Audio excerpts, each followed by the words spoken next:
Hello everyone, nandito po tayo ngayon sa Dingalan, Aurora, Bali. Kung makikita nyo po yung mga kanilang mga bangka na pangisda tapos pangbiyahe, andito po ngayon sa seawall ng kanilang dagat. Bali, inangat po nila kasi nung paparating po yung bagyong Yuan, sobrang lakas po ng alon at hangin.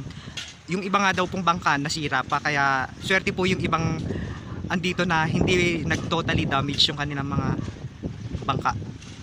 Ayan. Bali, iilan-ilan lang po yung mga nakabiyahe kasi inaayos pa po yung mga bangka nilang pangisda.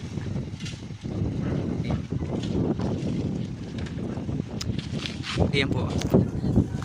Sabi po ng ibang may-ari, hindi bukas, sa isang araw po nila ibababa yung bangka para naman makapagtrabaho na po ulit sila. Back to normal na.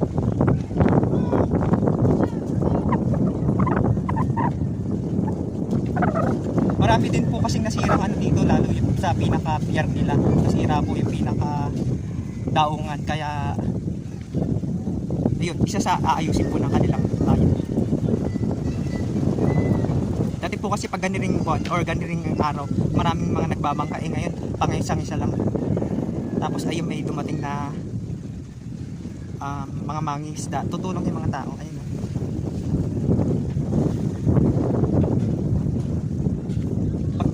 Sabi po ng ibang mga presidente dito, magkakaroon kang mabigyan ng isda kung ano man yung huli po nila.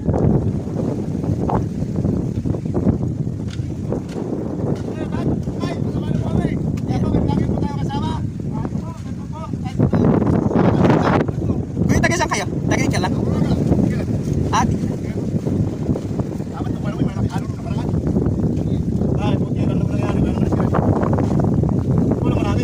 Saan kuya marami?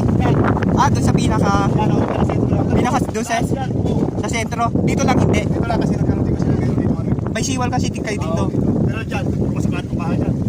Sa paligid? Yan, mga bangkali, mga nakatago yan, yan yung mga nakligtas. Pero yung mga nandun, ligtas na lahat dyan. Pero kung ano yan, kung saan dyan, patabit dagat. Kung sila na, dito lang nakaligtas.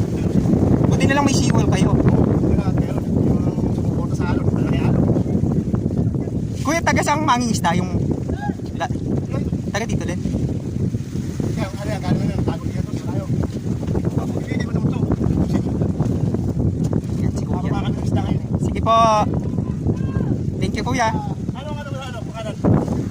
Herwin Barcelona po.